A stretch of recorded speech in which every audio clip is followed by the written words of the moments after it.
Noel, you got pockets? Tonight, a little boy leading a legacy of love. I did want closure, but I hope that it wasn't him. Noel Rodriguez-Alvarez, former foster mom, shares her memories for the first time since his remains were found. Dallas police accuse a business owner of promoting prostitution. And where's the prostitution come in? I didn't understand. Tonight, why he believes he didn't do anything wrong. More rain on the way. I'll have the thunderstorm timeline and the Memorial Day weekend forecast coming up. High school students work towards solutions as Dallas deals with fallout from a mural controversy downtown. And from North Texas to the UK, how a Dallas ISD student is making his name on the pitch. For the first time tonight, we're hearing from another former foster mother of Noel Rodriguez-Alvarez. The little boy's remains were found last week outside his former home in Everman. That discovery kept off a years-long search for the missing boy, and Adriana de Alba just spoke with a woman who's been waiting for this painful story to come to an end. Hey, buddy, Noel, For 3 short months, you got pockets? she loved him. He came in smiling. He found him some pockets. And for 3 long years, she hoped Noel would be found. I never stopped wondering. Yvonne Brooks fostered Noel Rodriguez-Alvarez and his sister before they were placed in another foster home with their other siblings. He was always smiling. Every time we went walking, he had to pick some flowers. She still remembers turning on the TV after Noel was first reported missing and recognizing that face immediately. And I had woke my husband and said, baby, there go Noel. It's been years of agony, the search, his mom and stepdad fleeing the country, then mom being extradited back to the U.S. And then last week, his body found in the backyard where his family lived. It was shocking, and I said, Noel, we love you, baby. We love you. I'm glad that you was found. So yeah, that's what, I said within myself. And it's going to be okay now. It's going to be okay. Because he was, it was hard. I just didn't want it to be him. The hardest part, he was found, but he'd been there all this time and nobody really knew. And that even hurts even more because we all wonder what happened to little Noel. As the Tarrant County DA works to regain his mom's competency for the capital murder trial, yes, all Brooks wants now is justice for the boy. Who did it and who all involved in it. Do you think we'll ever know what happened to him? Yes, eventually, yes. I really do. I don't know how long it's gonna take, but yes. I think one of the kids might eventually say something. You think they saw something? I think yes. I think they saw something. Because they was too close. Who that flower for, Noel? She says his sister was protective of him, a detail she hopes will be key in bringing truth to the little boy's case. He was just grinning, all of them. A flower. A case that touched the North Texas community and beyond. In Grand Prairie, I'm Adriana de Alba. Students in Everman ISD have been asked to wear blue tomorrow on the last day of school in honor of little Noel. We also have an update in his case. There are active warrants out for his stepfather, Archdeep Singh.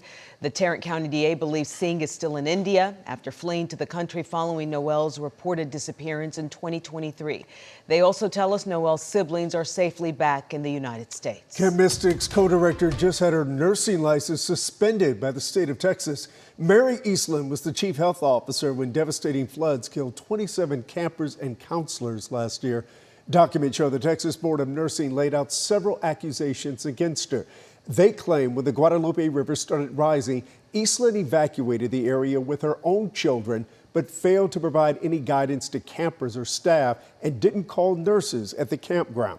The board concluded that allowing Eastland to stay a nurse poses an imminent threat to the public, but there will be another hearing in the next 16 days. Got a live look outside from our tower cam in Denton. Pete's tracking our next chance for thunderstorms as we get closer to the holiday weekend, Pete. Well, you're right, Cynthia, and I do have rain in my forecast. We're going to be dry tonight, except for areas well to the southwest of Fort Worth. Could see a couple spotty showers down here around Coleman and Brownwood in the next couple of hours, but all this precip out in West Texas is falling apart as it's moving toward the Dallas-Fort Worth area. There it is at midnight tonight. Watch that. I mean, other than a sprinkle or a shower late tonight towards sunrise tomorrow, 5 in the morning or something like that, Most of the rain stays off to the west. And then as we head through the day tomorrow, showers and thunderstorms move in. So big day tomorrow. Up at TPC Craig Ranch in McKinney, the CJ Cup Byron Nelson tomorrow. Day one, scattered thunderstorms, a temp of 77. 60% coverage of thunderstorms as we head through the day tomorrow. I don't have any severe weather in my forecast. It's 50, 60%, and not everyone will see the rain, but there's a decent chance of rain as we head through the day tomorrow. The timing, 30% of us at 7 a.m., 40% of us at 9 a.m., 60% of us at noon, 30% of us at 4 p.m., and 20% of us at 7 p.m. We'll hit 78. That's 77, 78. That's it tomorrow. I do have rain for the holiday weekend, and I have some interesting stats. Some very, very interesting stats about Memorial Day weekend. You don't want to miss this. It's coming up. We are following breaking news. A juvenile is in critical condition after a shooting in southeast Dallas tonight. The scene is clear now, but it happened around 7 on Godfrey Avenue, not far from Highway 175. Police say the suspect ran off but was later found and arrested. Officers have not said what led up to the shooting. And the Dallas PD is asking you to take a closer look at this video. 5 people were wounded in Deep Ellum during this shooting on Cinco de Mayo. They're all recovering right now, but investigators are trying to identify the person running from the scene dressed in gray and blue. If you know who they are, give Dallas police a call. A political endorsement from President Trump has proven to be powerful in GOP primaries, and it's already making huge waves in the runoff between Senator John Cornyn and Attorney General Ken Paxton.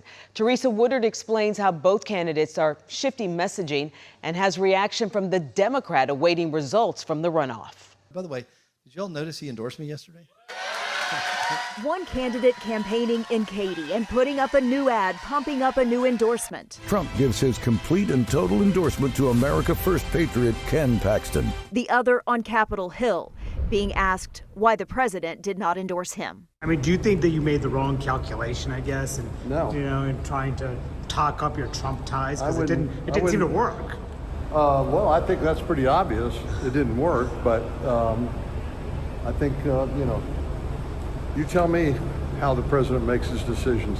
The day after Trump weighed in on his race, John Cornyn went to Washington to vote. His campaign says he'll be back on the trail in Texas Thursday.